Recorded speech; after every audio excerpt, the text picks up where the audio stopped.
அனைத்து நல்லுள்ளவங்களுக்கும் வணக்கம். நான் ஆர்கே பேசுகிறேன். விக்மசமோட நெக்ஸ்ட் சேனல். வழக்கமாக உலக செய்திகள். இன்றைய சிறப்பு செய்திகள். பாகிஸ்தான் செல்ஃபி பாய்ஸ், அணுகுண்டு பாய்ஸ்னுடைய எல்லைகள் மீது தாக்குதலை நிகழ்த்தியிருக்காங்க. இனி தொடரும் அப்படின்னு சொல்லியிருக்காங்க. ஆல்மோஸ்ட் அது யுத்தத்தை ஆரம்பித்த மாதிரி தான் நினைக்கிறேன். நான் பார்க்கலாம் இனி வருகின்ற நாட்களில் என்ன நடக்க போதோ. அப்புறம் ஈரான் விவகாரத்தில் திடீர்னு ஒரு ரிஃப்ட், அதாவது ஈரானுக்குள்ளாரே ஒரு சில பிளவுகள் வந்திருப்பதா சொல்கிறாங்க. இல்லை ஒருவேளை மொசாத் தனது வேலையை காட்டியிருக்காங்களா ஈரானுக்குள்ளார. பல கோணங்களில் அப்படியே தலையை பிச்சுக்கிறாங்க. அதனால் நம்ம ரொம்ப கூலாக உள்ளே போய் டிஸ்கஸ் பண்ண போகிறோம். அங்கே உக்ரைனுடைய நிலவரம், தற்போதைய சூழ்நிலைகள் என்ன, உக்ரைனுடைய டிஃபென்ஸினுடைய ஹெட் சிக்ரோஸ்கி அவர்கள் சிக்குன்னு ஒரு கருத்தை சொல்லியிருக்கிறாரு. நம்ம பக்குன்னு போய் பார்க்கலாம் உள்ள என்ன சொல்லியிருக்கிறார் அப்படின்றத பார்த்துடலாம். நம்ம அப்புறம் சுற்றி இருக்கக்கூடிய அரசியல் நிலவரங்கள் என்ன, அனைத்தும் ஒருங்கிணைந்த ஒரு தகவலாக ஒரு சூப்பரான ஒரு உலக அப்டேட்டாக பார்த்துடலாம். தயாராக பாப்கார்னை சாப்பிட்டே வாங்க, கையில் இருந்தால், இல்லைனா வெறும் மொபைலில் வச்சுக்கோங்க, ஒன்றும் பிரச்சனை இல்லை, சாப்பிடாம கூட பாருங்கள். ஸோ வீடியோக்குள்ள போகிறதுக்கு முன்பு நீங்கள் நம்ம சேனலை சப்ஸ்கிரைப் பண்ணலாம். சப்ஸ்கிரைப் பண்ணிட்டு வாங்க. மறக்காம பெல் பட்டன் கிளிக் பண்ண ஆல் ஆப்ஷன்ஸ் கொடுங்க. வீடியோக்குள்ள போகலாம்.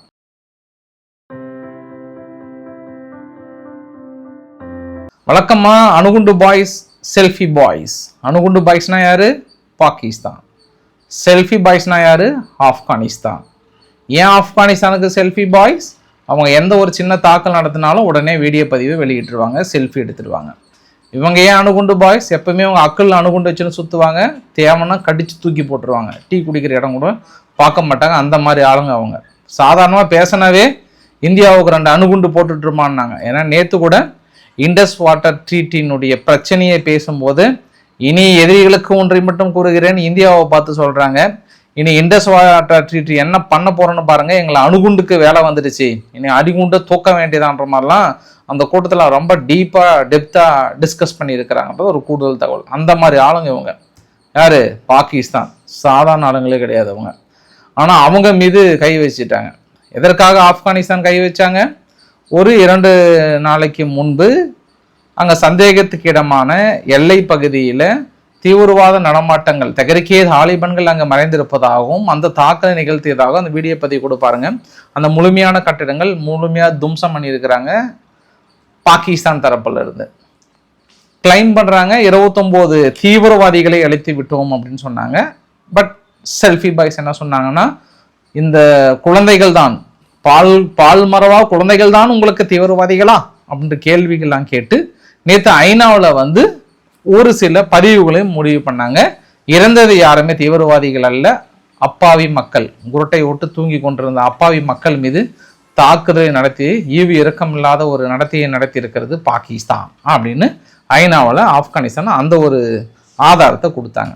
நேற்று இரவு என்ன நடந்தது அப்படின்னா, செல்ஃபி பாய்ஸ், அணுகுண்டு பாய்ஸ்னுடைய எல்லை பகுதி, வழக்கமாக பலுச்சிஸ்தான் பகுதிகள் மீது தான் தாக்கல் நடத்துவாங்க. இந்த வரைபடத்தை பார்த்தீங்கன்னா, இது மே 1ஆம் தேதியிலிருந்து ஜூன் 12ஆம் தேதி வரைக்கும் நடந்த சின்ன சின்ன இன்சிடெண்ட் அந்த எல்லை பகுதியில். அந்த மஞ்சள் கலர் தான் டூரண்ட் லைன். அதில் நம்ம கீழே பாருங்கள், பலுச்சிஸ்தான் பகுதியில் நார்மலாகவே ஒரு சில துப்பாக்கி சண்டையும் ட்ரோன் தாக்கல் நடக்குது. இந்த ஏரியாவில் தான் கிளைம் பண்ணுறாங்க அவங்க செல்ஃபி பாய்ஸ், ஆப்கானிஸ்தான். அங்கே இருக்கக்கூடிய ISIS தீவிரவாதிகள் ஒளிந்து கொண்டு எட்டி பார்த்து கொண்டிருந்தனர். எட்டி பார்க்கும்போது தலையிலே சொருவிட்டோம், அதாவது ட்ரோனை சொருவிட்டோம் அப்படின்ற மாதிரி சொல்கிறாங்க. ஒரு 15க்கு மேற்பட்ட ISIS தீவிரவாதிகளை போட்டு தள்ளிட்டோம் அப்படின்னு யார் தரப்பில் சொல்கிறாங்க? ஆப்கானிஸ்தான் தரப்பில் சொல்கிறாங்க. மற்ற பகுதியெல்லாம் சும்மா ஒரு சின்ன சின்ன இன்சிடென்ட் தான். மெயினாக அந்த பலுச்சிஸ்தான் பகுதியை தான் குறி வைக்கிறாங்க.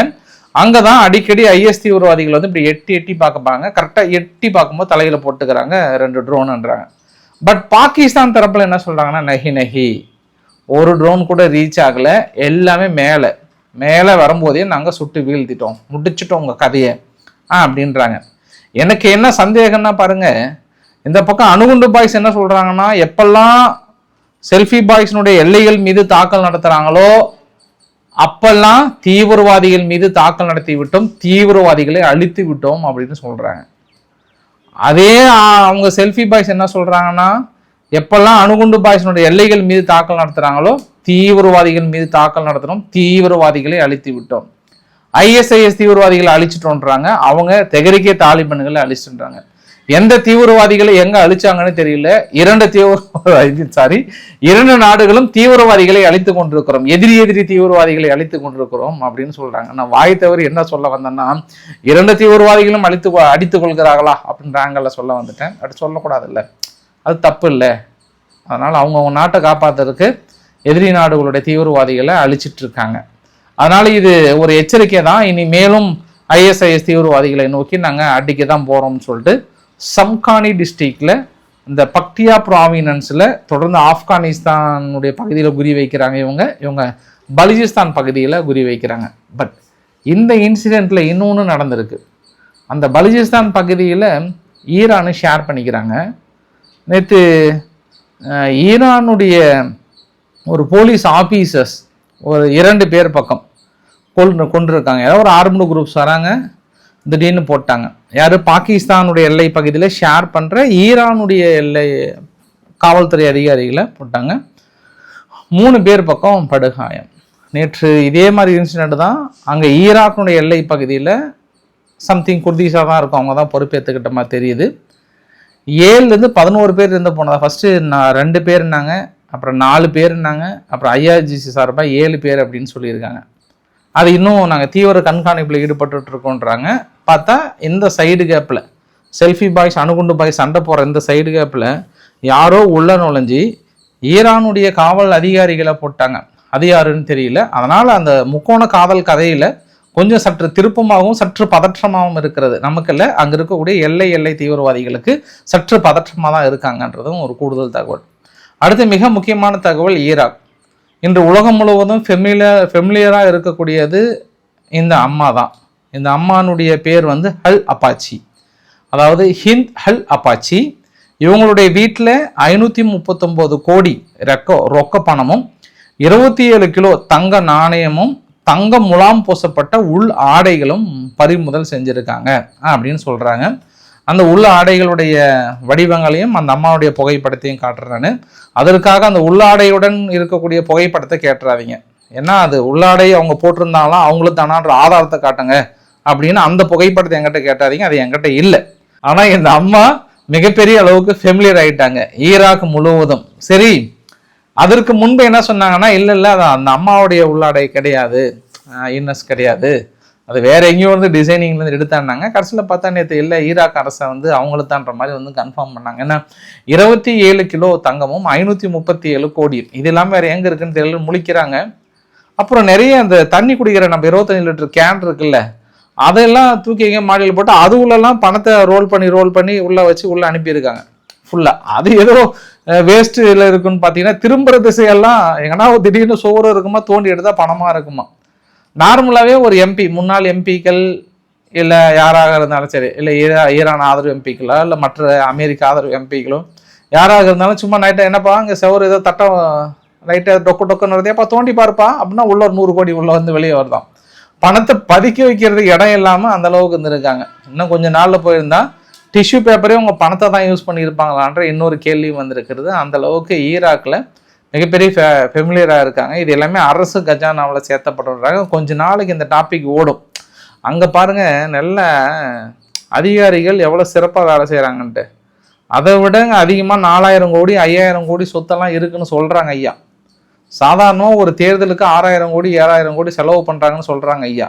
ஆனால் எங்கள் இடி போனால் மட்டும் வெறும் 50 லட்சம் கூட தேரல, வெறும் 10 லட்சம் அவரு கை செலவுக்கு திருப்பி கொடுக்குறாரு. எங்கள் அரசியல்வாதி ஏங்க வந்தீங்களே ஏதாவது போகிற வழியில் ஏதாவது சாப்பிட்டு போகிறீங்களா இந்தாங்க அப்படின்னு சொல்லிட்டு கை செலவுக்கு கொடுத்து அனுப்புகிறாரு. இடிக்கோ இல்லை லஞ்ச ஒழிப்புத்துறையோ போனாங்கன்னா. ஆனால் இதே அரசியல்வாதிங்க தான் எலெக்ஷன் வரும்போது ஒரு ஓட்டுக்கு வாக்காளர் உரிமை தொகையா 2000 3000 5000 கொடுக்குறாங்க. ஆனால் இல்லாமல்லாம் இல்லை. அந்த அளவுக்கு எங்க அதிகாரிகள் நேர்மையா இருக்காங்களா இல்லையா, இல்லை அவங்க அரசியல்வாதிகள் நேர்மையா இருக்கிறாங்களா எனக்கு ஒரே சந்தேகமா இருக்குங்க ஐயா. ஆனா ஈராக்கில் மட்டும் பாருங்க ஐயா, எங்க போய் தோண்டி எடுத்தாலும் பணத்தை பிடிக்கிறாங்க. ஆனா எங்க பிடிக்கலன்றது தான். அதற்காக நான் இல்லை அப்படின்லாம் சொல்ல விரும்பல. நாளைக்கே நீங்க எலெக்ஷன் இன்னொரு 1 மாசம் கழிச்சு நீங்க தமிழ்நாட்டில் வச்சீங்கன்னா இன்னைக்கு கூட 10,000 கோடி சும்மா கேஷா இருக்கிறதுக்கு தயாரா இருக்கு. அந்த அளவுக்கு வைத்திருக்காங்க. ஆனால் கண்டுபிடிக்க முடியலன்றாங்க. போயிட்டு செலவுக்கு இல்லாமல் தலையை சுரஞ்சிட்டு டீ செலவுக்கு வாங்கிட்டு வராங்கன்னா என்னவா இருக்கும்? இதுதாங்க ஐயா எனக்கு ஈராக்குக்கும் நம்மளுக்கும் பெரிய வித்தியாசமா இருக்கு. அந்த அளவுக்கு நம்ம நல்ல உள்ளம் படைத்த நல்ல மனிதர்கள் உள்ள ஒரு அரசியல்வாதிகளை பெற்றிருக்கிறோம் என்ற ஆனந்தத்தில் சற்று திளைத்து விடலாமா? சரி, ஓகே, அடுத்த பதிவுக்கு போயிடலாம். நம்ம ஈரானுடைய ஸ்டேட் டிவியில் கேலிபஃப் அவர்கள், யாரு, பார்லிமெண்ட் ஸ்பீக்கர், அவர் பேசுறாரு. பேசும்போது கொஞ்சம் அமெரிக்காவுடன் பேச்சுவார்த்தை போறதுக்கு ஒரு சிலர்லாம் எதிர்ப்பு தெரிவிக்கிறாங்க. அப்புறம் நாட்டை கட்டி அமைக்கிறது எப்படி, யுத்தம்னு தொடர்ந்தாக போதுமா அப்படின்னு லைட்டா எதிர்ப்பு தெரிவிச்ச உடனே அவருடைய லைவை கட் பண்ணிட்டாங்க. யாரு, கேலிபஃப்னுடைய லைவை கட் பண்ணிட்டு மீதி பாட்டு ஏர்ல, அதாவது வெறும் வாய்ஸ் மட்டும் வெளியிடப்படும்ட்டாங்க. அது தேவையான பாட்டை கட் பண்ணிடுவாங்கன்னு நினைக்கிறேன். அதாவது ஐஆர்ஜிசி அமெரிக்காவுடன் நடத்தப்படுகிற பேச்சுவார்த்தையை எதிர்க்கிறாங்க. ஆனா இவர் என்ன சொல்றாருன்னா, நாங்க பேச்சுவார்த்தையில சாதிச்சிருவோம், ஏன் எதிர்க்கிறாங்கன்ற மாதிரி லைட்டா எதிர்ப்பு தெரிவிச்சுப்பாங்க போல. ஏன்னா அங்க இருக்கிற ஒட்டுமொத்த தலைகளும் ஐஆர்ஜிசிக்கு அவரோட கட்டுப்பாட்டில் தான் இருக்கு, ஸ்டேட் டிவியில இருந்து எல்லாமே. அது இல்லாமல் எதிர்ப்பவர்கள் சற்று ஜாகிரதையாவோ ஒரு சில வார்த்தைகள் பயன்படுத்தியதா சொல்றாங்க.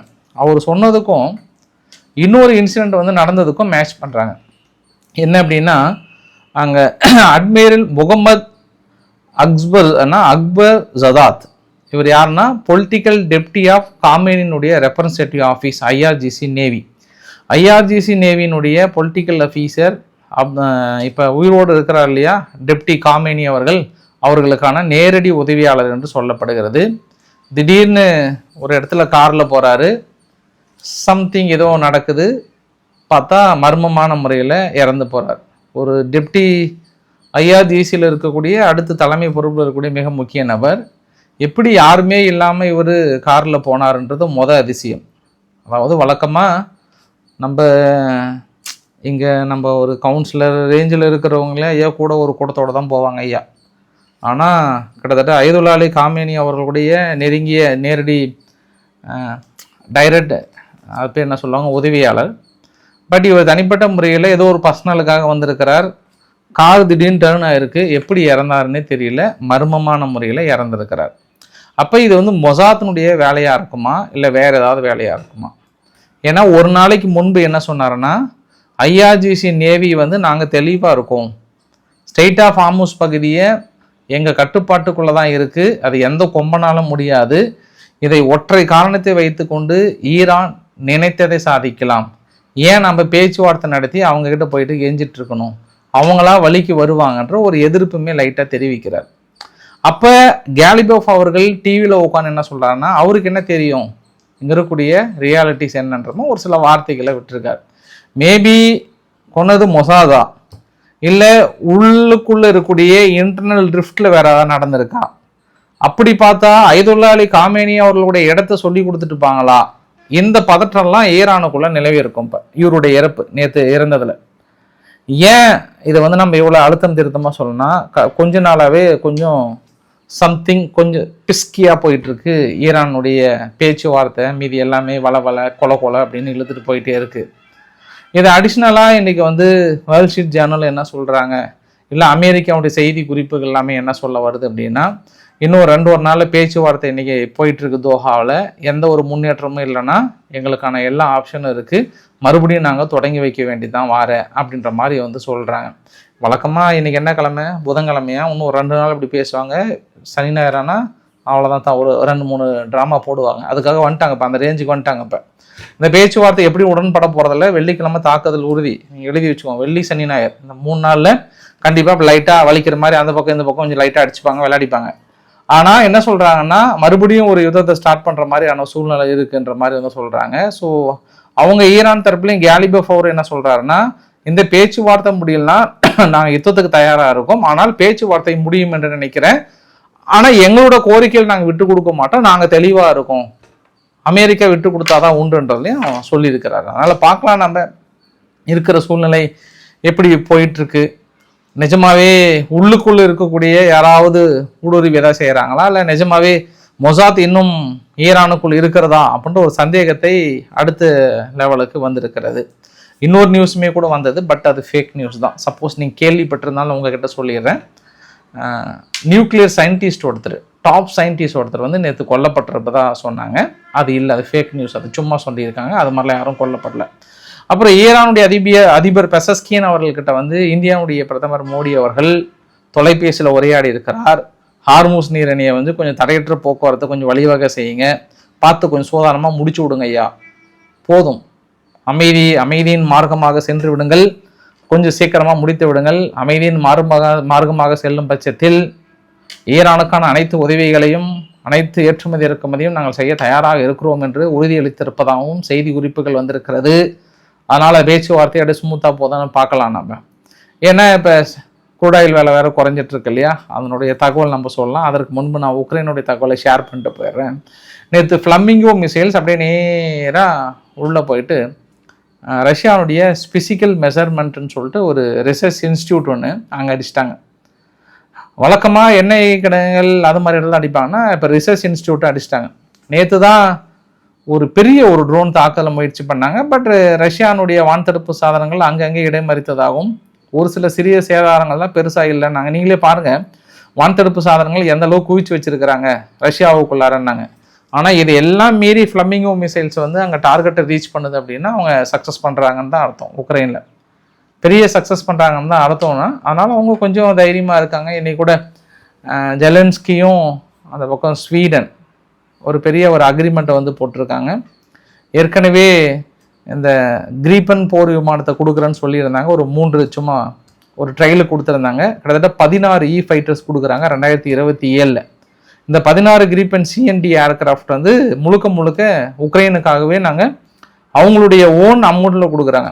பார்டர் பைலேட்டரல் அடிப்படையில் கொடுக்குறாங்க. அது இல்லாமல் டென்மார்க் என்ன பண்ணுறாங்க, தனிப்பட்ட முறையில் ஒரு 600 மில்லியன் மிலிட்டரி எய்டு அர்ஜென்ட் கேஸில் உக்ரைனுக்கு கொடுக்குறாங்க. இறந்த உடல்களை ரஷ்யா வந்து ஷேர் பண்ணுறாங்க. அப்படி ஷேர் பண்ணும்போது அந்த உடலுக்குள்ளே ஏதாவது வெடிகுண்டுகள் இருக்குமா அப்படின்னு அப்படி துருவி சோதனை பண்ணி தான் அந்த வெடிகுண்டு அந்த இறந்த உடல்களை வாங்கி கொண்டு இருக்கிறதா உக்ரைன். பெரிய ஒரு பகீர் குண்டை வந்து போட்டிருக்கிறார். இதுதான் நான் டாப்பிக்கில் சொன்னேன். உக்ரைனுடைய ஜென்ரல் ஸ்டாஃப் அவர், அந்த ஜென்ரல் ஸ்டாஃப் என்ன சொல்கிறாருன்னா, மிலிட்ரியினுடைய ஜென்ரல் ஸ்டாஃப் ஒரு சிக்ரோசி அவர்கள் சிக்குன்னு ஒரு தகவலை சொல்லிட்டாரு. பெரிய ஒரு ப்ரிப்பேரில் இருக்கிறாங்க, கூடிய விரைவில் அவங்க கியூவை பிடிப்பதற்கான திட்டத்தில் இருக்கிறாங்க ரஷ்யா அப்படின்னு சொல்கிறாங்க. இந்த தகவலை கேட்ட புடின் அவர்களுக்கே சிரிப்பு வந்துடும், அந்த பக்கம் ரஷ்யாவுக்கே சிரிப்பு வந்துடும். அவங்க இருந்த பகுதிகளை மெயின்டைன் பண்ணாவே போதுமையான்னு தடுமாறிட்டு இருக்கிறாங்க. இப்போ சூழ்நிலை அப்படி இருக்குது. உள்ளே போயிட்டு பெரிய எண்ணெய் கிடங்குகளில் எல்லாம் அடிக்கிறீங்க. இதில் வந்து சிக்ரோசி வந்து சிக்குன்னு ஒரு தகவலை கொடுக்குறேன், ஓடி வந்து கியூவை எந்த நேரம் பிடிக்க போகிறாங்க, அதுக்கான திட்டத்தில் இருக்காங்கன்னா கோவம் வருமா வராதா, இல்லை எனக்கே கோவம் வருமா வராதா? நம்மளுக்கே அந்த டென்ஷன் இருக்குது. சும்மா அடிச்சிட்டு இருக்கீங்க. அங்கே வந்து நேற்று கூட புடின் அவர்கள் என்ன சொன்னார்னா, ஐயா நாங்கள் எய்ம் பண்ண பகுதி ரஷ்ய மொழி பேசுகின்ற மக்களோட பகுதி வரைக்கும் ரீச் பண்ணிட்டோம். இந்த வரைபடத்தை பாருங்களேன், சும்மா ஒரு சின்ன முன்னேற்றங்கள் இருக்குது, இதை அப்படியே மெயின்டைன் பண்ணுறதா இதுக்கப்புறம் வேலை அப்படின்றாங்க. ஐயா அவங்க இருக்கிற பகுதி மெயின்டைன் பண்ணுறதே பெரிய ரிஸ்க்காக இருக்குது. இன்னைக்கு ஓடி வந்து சிக்குன்னு ஒரு தகவலை கொடுக்குறோன்னா நம்மளுக்கு பக்குன்னு ஆகாது, கேட்குறவங்களுக்கு ஒரு கிக்குன்னு ஏறாது. என்னங்க இதெல்லாம் ஒரு தகவல், இதெல்லாம் ஒரு தகவல்னு வேறு சொல்லிக்கிட்டு அவங்க ஸ்டேட் சேனல் வேறு போட்டுட்டு இருக்கீங்க. கொஞ்சம் டென்ஷனாக தான் இருக்குது.